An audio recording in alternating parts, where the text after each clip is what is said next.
And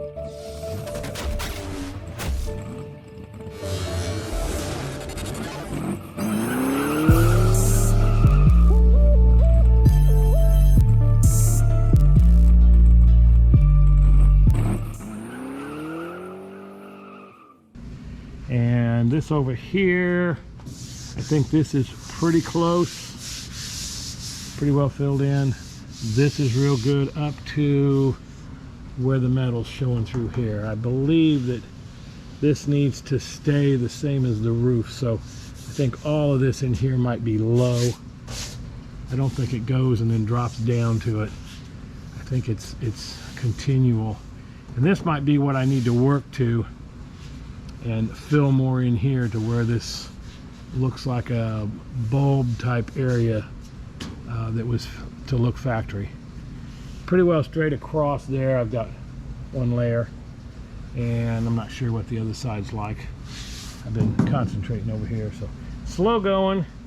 You see this sand is a lot off on the floor, but still got a lot to go, that's for sure. So just a continual sanding. That's all it takes. I've enjoyed working on cars probably since I was I don't know, grade school probably.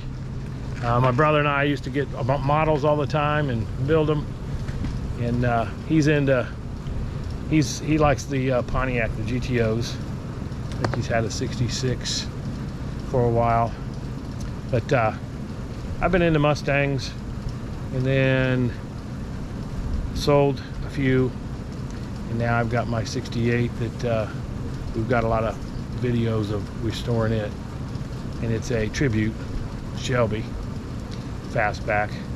And then of course I've started getting into Dodges, which this is the Challenger, and it's nice, all done. It's for sale, so you can text us or send an email to Clark's Place, you know, if you would like to know more about it. Come look at it. And of course now working on the Charger Daytona, and then my son's Charger RT 440 car, and I'm putting a 440 in the Daytona as well, which it's a mess in here. This is the part of I think the restoration that gets boring, all the sanding and blocking and sanding more and priming, and but to get your gaps right, everything, you've got to go through all this. So probably won't be a whole lot more videos till we get closer. So with that, have a good one. Bye bye. Hey, welcome to Clark's Place. Today I'm going to weld on the 4-speed bracket, which I just got this from the catalog for Classic Industries. This is the bracket that goes on the frame for the I guess the balls, whatever you want to call it, brackets, pivot, bell crank, and then your Z-bar goes on here. I guess this goes across to either goes to the engine, transmission, I'm not sure. I know on Fords it goes on the transmission, but this is a big block, so it might be completely different. Anyway, this goes on the frame right there. As you can see, there's nothing there. Chris's factory 4-speed car has this bracket right there, so that's the exact same bracket. It looks like it is mounted slightly cocked to one side from lining up with the frame rail.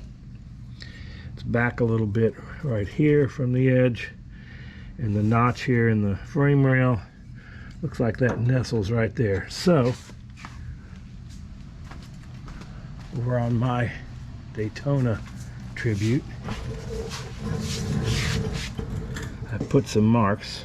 I line this up right here the way the other one is and back that off a little bit.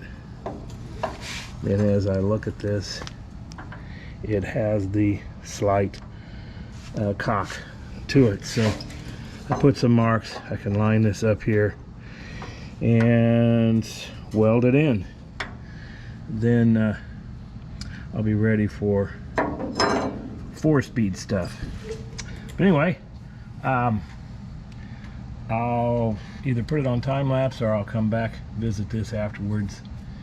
But that's a good telltale, I guess, sign if you're looking at a skeleton or a frame and it's being claimed as a 4-speed car. This is very important. Very thick gauge. I'll have to turn up the welder from doing, you know, sheet metal or body panels, because this will need to penetrate really well. But you know, if it doesn't have that bracket, it's probably not an original 4-speed car. Not something you'd probably cut out of there if you made it an automatic. But anyway, that'll be my job for today. So hopefully I'll be back showing you how it's done in just a second.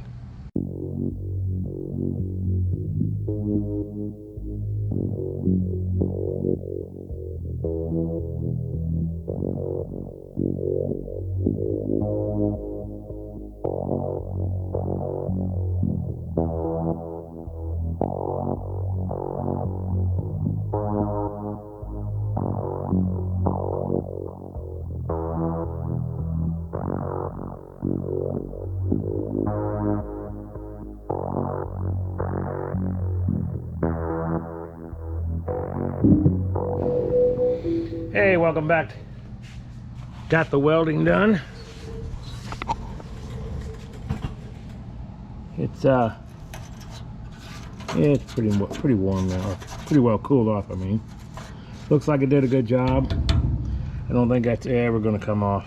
Sorry, I forgot to turn the gas on. Then I forgot to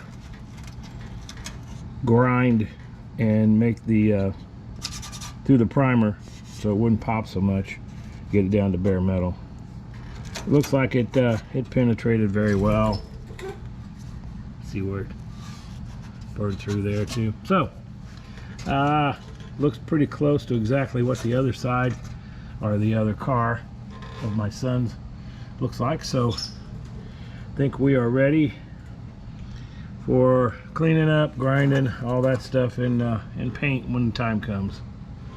So that'll be it for the bell crank, I guess, mount. I'm not sure if that's what it's called, but guess I'll start finishing some of the stuff on the bottom of the car now. There is a lot of grime and stuff here I want to get off. I'm going to leave all this undercoating in here. This has a new outside wheel well, fender well, whatever, but I'm going to leave. This is so hard to get off. I'm going to go ahead and probably recoat all of this just for the sound deadening and for rocks hitting it. But then all of this here that's nice, and all the new metal here on the back, all that'll get sanded and painted same color as the car. So, and then all of this up and through here, all this will be the same color as the car. And then I may have some of this here I might have to try to get ground off. It's just kind of like a tar, which I know it has protected it, but it's on there. But it will, yeah, you see it will come off. Yeah, there's the yellow behind it. So that'll be my next job. So till next time, bye bye from Clark's Place.